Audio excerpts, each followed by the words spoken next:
There's a great stat that someone showed. This stat, and you're probably familiar with it. It was like, 843 leads, but only from 400 accounts, right? Opportunities are built and created at the account level. And so the value, that marketing is providing is in getting accounts engaged and then multi-threading contacts, multiple contacts, within those accounts, because we all know that it's not just one lead. I mean, it takes 10, 12, 15, 20 people in a big enterprise sale.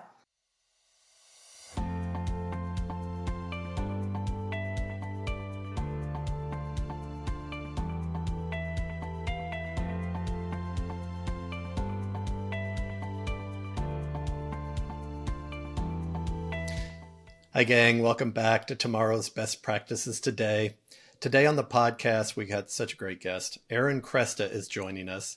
Erin is, for the last year and a half, she's been Global Vice President of Digital and Demand at Semaphore.ai. Semaphore has built a platform for enterprise AI agents, making so you can build them, you can run them, you can operate them at scale. I'm going to get to dig in on agentic AI in this episode, which I know a lot of you want to learn and hear more about. Before that, she had the same title, Global VP in Digital and Demand at Couchbase. She was SVP of Global Demand and Operations at Armis, VP of Digital Demand and Digital and Demand Gen at Palo Alto Networks, and SVP of Digital Marketing at Docker. And way before all of that, I got to know Erin first when she first came to Silicon Valley back in our Mercury Interactive days. It's so good to get you on the podcast and get a chance to chat with you, Erin. Oh, Hi. thanks, Clark. Great to be here. And, I always say meeting you was the highlight of my career. And you know what? Made a lot. Aim higher, Erin. Aim higher. No, but Clark gave me my first job in Silicon Valley. Yeah, with a great bunch of people. That was a great era. And so many of that tranche of folks that we worked with have gone on to do so many interesting things, particularly in the marketing team. But your career has just been bonkers, and all the things that you've done and all the great growth companies that you've been at. So I really am looking forward, the audience for the podcast, this gang is, B2B marketing focused. We're at various states of our career path. And we're at various sizes of organizations. And all of that kind of captures your career. You've been in big brand name companies like I just rattled off, and you've been in early startups and made them bigger brand name companies. So now you're in startup, or you've been back in startup world for the last year and a half. So talk to me about, what led you back there, how it's going, how you kind of came in with everything that you've learned to start the flywheel at Semaphore. Yeah. So I love to learn. I love to build. I think, as long as I'm doing that and I'm happy and growing, the main question, that I ask as I consider a new opportunity, it's like, what will I learn? Will I have new pieces of the business to run? In this example, hot new market and just a huge opportunity. As you said, I've had the experience of leading teams at startup, small public companies like Hortonworks and Couchbase, some large public companies like HP Software and Palo Alto Networks across just like a variety of industries. And so, building a company from launch and from inception is just not something, I've done before. So here I am. I thought it was a great opportunity. Like you said, I've had, the experience of, running 60-person teams, multiple directors. I think, when you come to a startup, you let go of ego. You are the team. You do the planning, but you also do the execution, right? I mean, you can't just delegate. And so, we use our own agents, we use agencies, consultants. As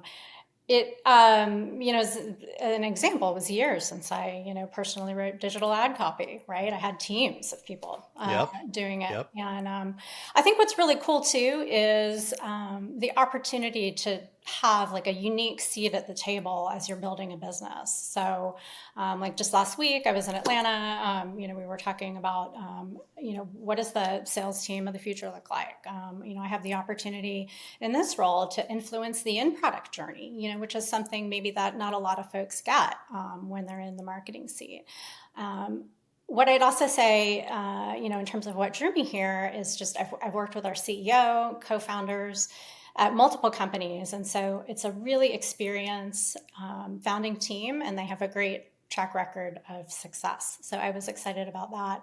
I also thought, at some point, and I know you, advise lots of companies and startups. I'd love to, be in that position and advise growth stage startups, maybe serve on boards. And so I thought this would be a great experience for that too.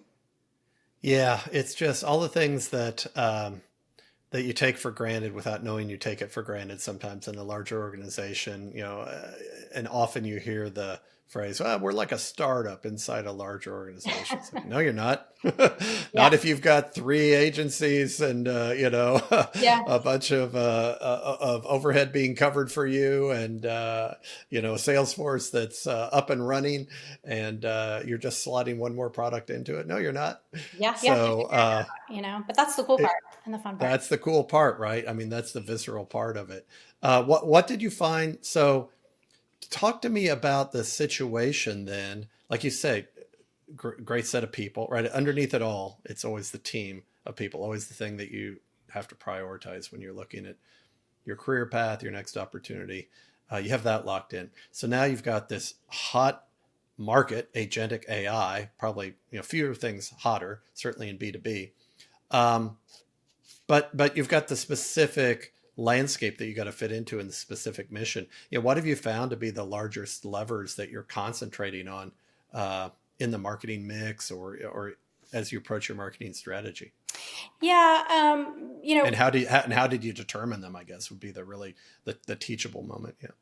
Yeah, we had to, like I said, build from scratch. So, when I first got here and for the last year and a half, it's really been about, creating the visual identity and the brand, getting, messaging and content, standing up the website, for the first time and then building it. One of the things, we also have been focusing in on is SEO. And, AI engines are growing exponentially, right?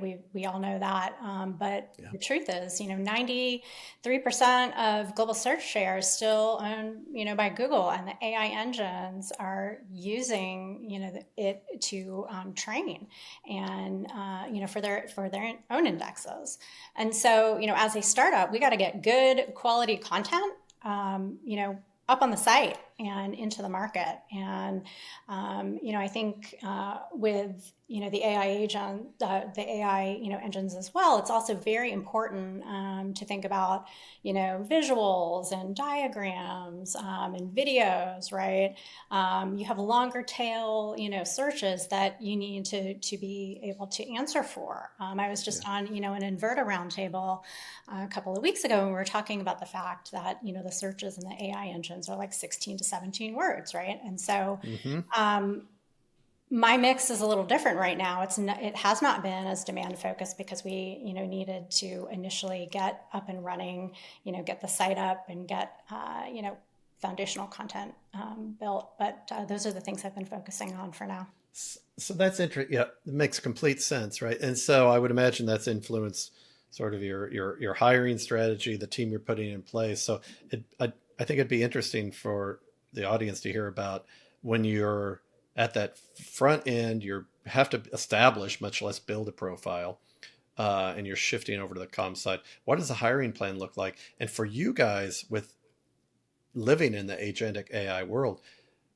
where are agents being applied to that? Yeah, that's a good question. If you talk in terms of, the marketing team, some of the first hires that I've made have been, a web experience manager, a director of marketing operations, always critical, Ops, from my perspective, ops, right? Social media manager, and we also hired our first SDR sitting in Atlanta. And so those, were the first set of hires. And, I've been focusing a lot of my own personal time helping drive content strategy within that. Sure. And are you using, is there a lot of, I guess, generative AI for them? There's a lot of content to be created. What does generative AI look like in that We use our that own stuff. mix? So Sorry. Oh, you do. Yeah. So you use the agentic stuff. Yeah. yeah, Okay. we've built our own agents.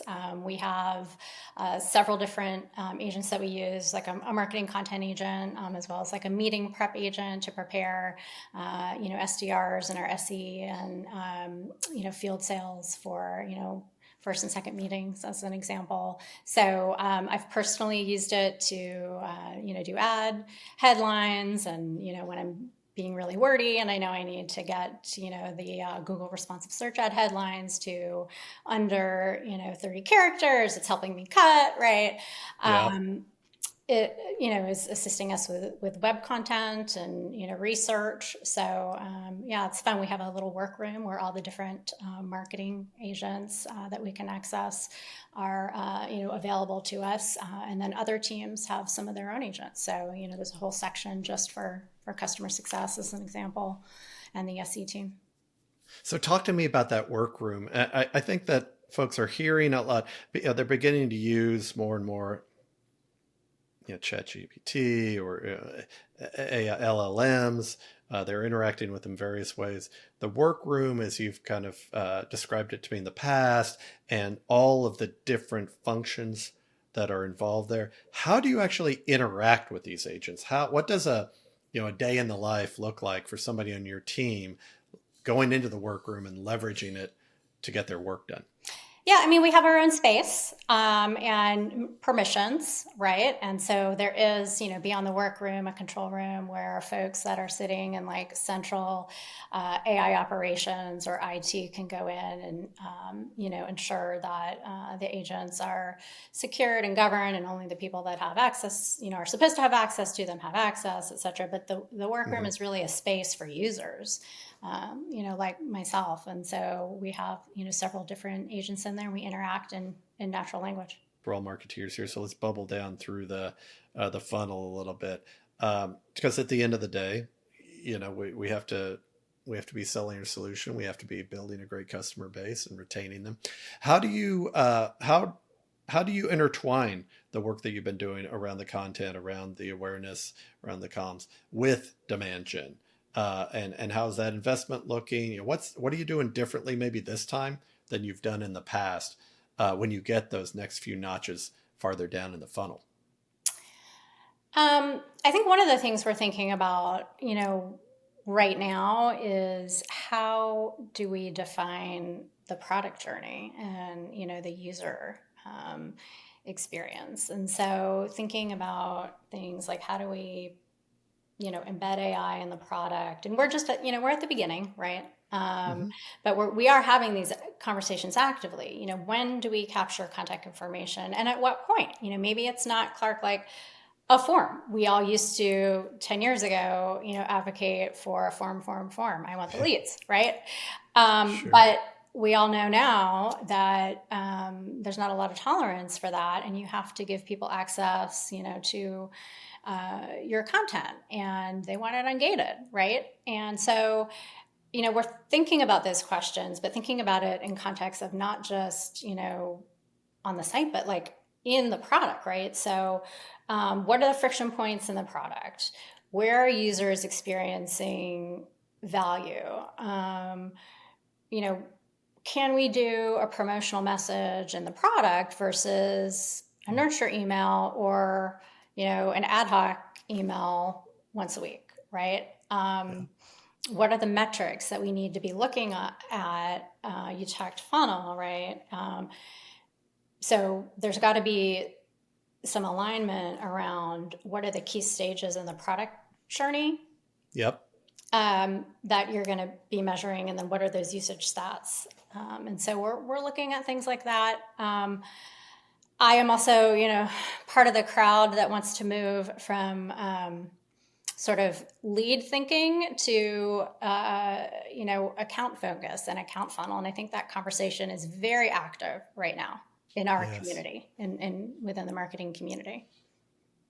Yeah, absolutely. So, well, talk to me a little bit more about that. Why is that such a slam dunk in your mind? I think I know the answer to this, but I'd love for folks to hear your I take. mean, it enables you to have a common language with sales, right? And just be, aligned, looking at things, from an account perspective.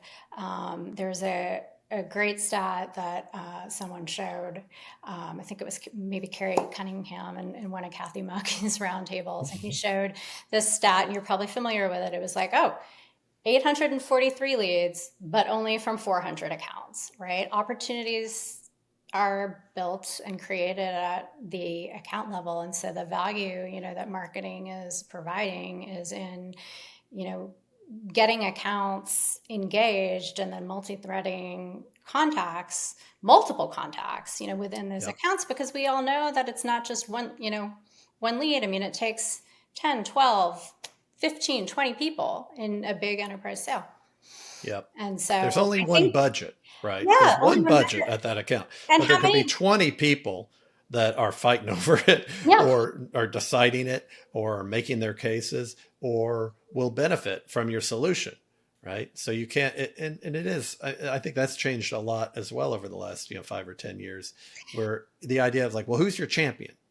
And there's typically is a lead dog sort of champion involved, but you just have to, it's like you have to steep more of the organization in the value proposition than ever before. It seems like to me. yeah. I mean, we've all been buyers of Martech. When I bought 6 cents at my last company, our rep, by the time he was done with our sale, which was about a year long, had met with 25 people in the company. And I do think that getting up to the account level, there's one budget as we discussed.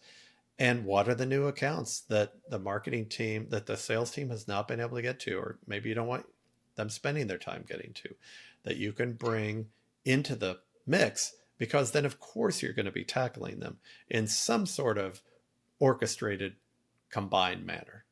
But Yeah. that's a pretty cut and dried place that you can kind of set that counter, I think. Yeah, I think so. I mean, we haven't built an account funnel yet. We, are working towards, having enough, data in the system. I think we will be doing that this fall. But I do think having that view and being able to move accounts from stage to stage and be able to look at it together and kind of, like I said, just speak the same language as sales, and having them focus in on those, decision purchase accounts, the accounts that are on your website, that are, engaging with your content, downloading your trials, and consuming your content, are much more likely to convert. And so you want your sales team to be spending more time there, while marketing is taking, the accounts that are maybe in your ICP that aren't warmed up yet or showing some initial interest, and sort of moving them along the journey so that they get to that place where they're warm and ready. And Yeah. your SDRs, are going out and, starting to engage and prospect multiple personas, within the account.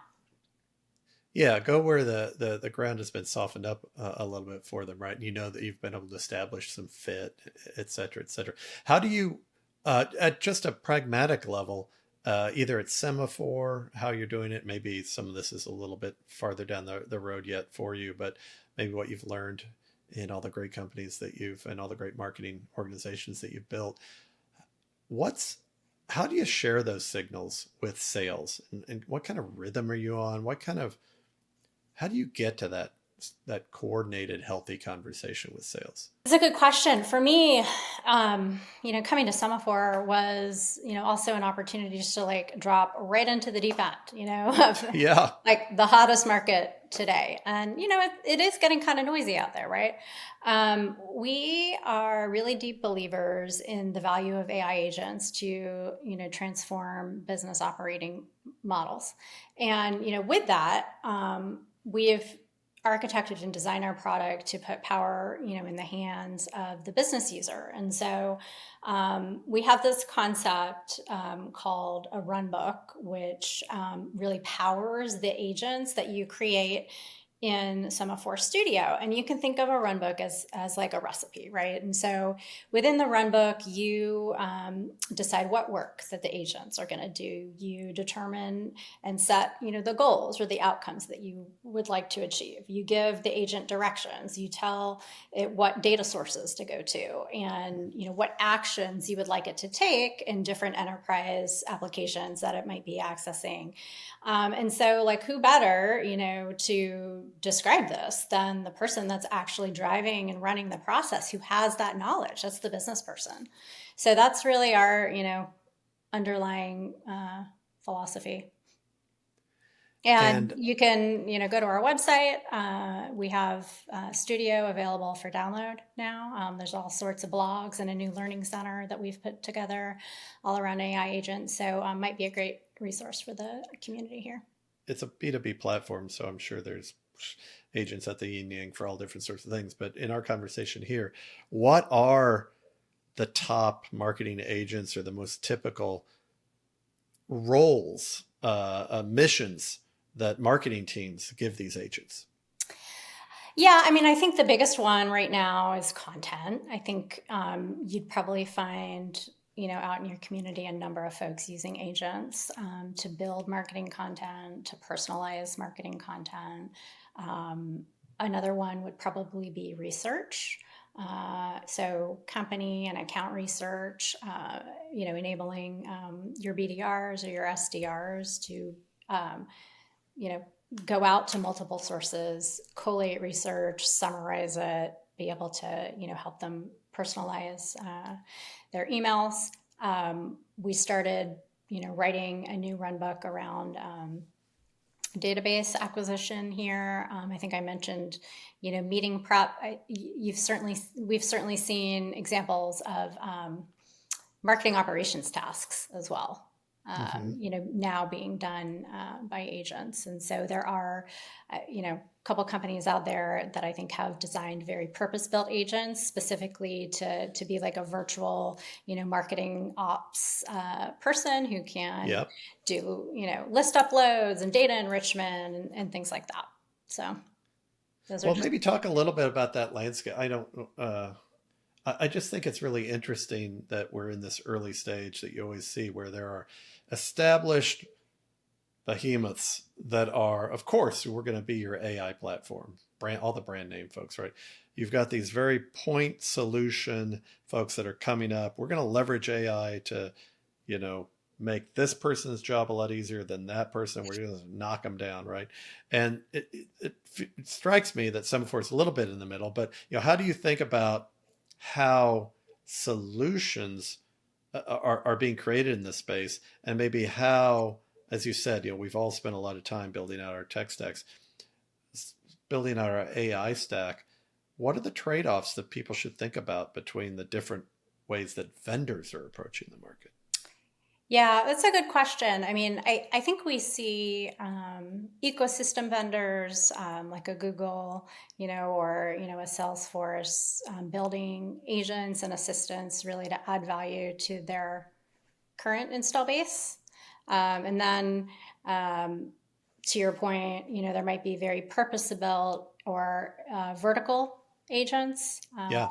different ISV vendors, embedding or creating their own agents. There are sort of DIY or folks doing it from the ground up, from the developer point of view, and then we call ourselves sort of outcomes based, and we are a horizontal platform.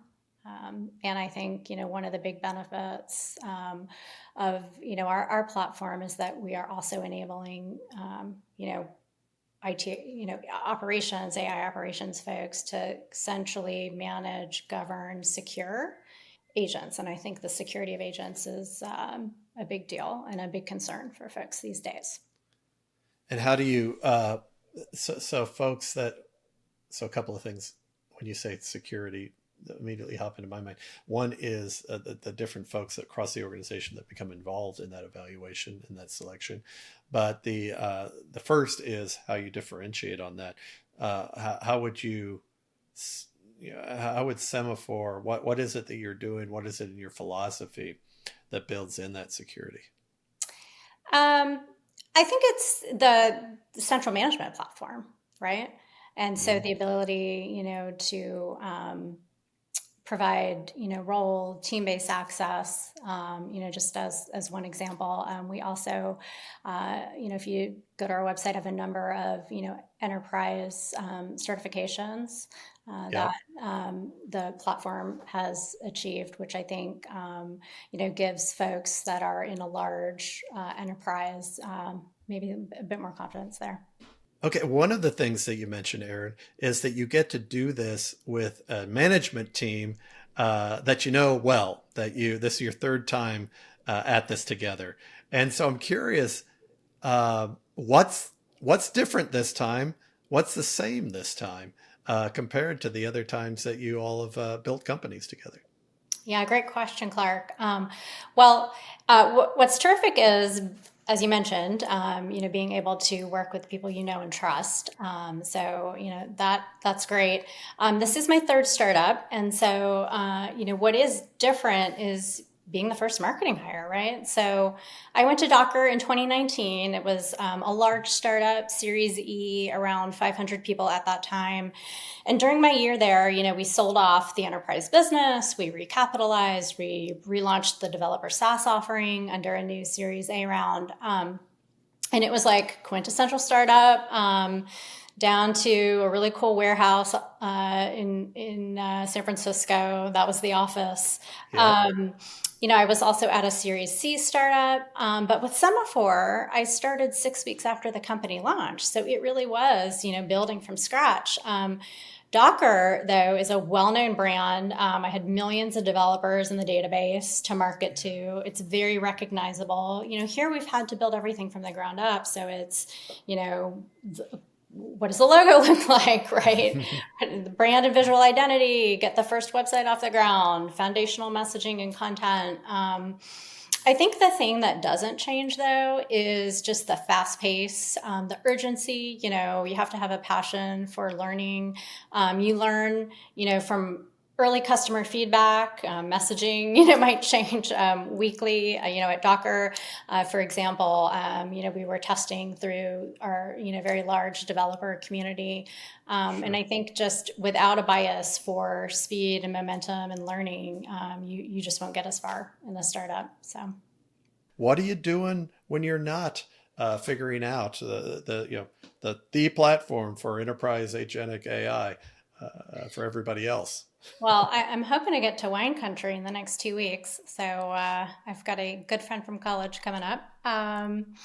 So I like to do that. My son is a big runner, track and field, and Yeah. cross country. And so I'm a sports mom, and I am at all the meets. We just went up to Hayward Field to see the pre-classic race and a lot of Olympians in track for his birthday and over the 4th of July. So that was pretty cool. And yeah, just got back from a big family vacation in Kiowa Island, South Carolina. So it was my parents' 55th wedding anniversary. And we rented a house on the There you go. beach and just had a great time Wow, that's great. connecting. So, Erin Cresta, superstar marketer, great mom, obviously as well. But taking her talents to the startup realm, taking her talents to agentic AI right now that we're all trying to figure out. Um, Go check her stuff out at Semaphore.ai.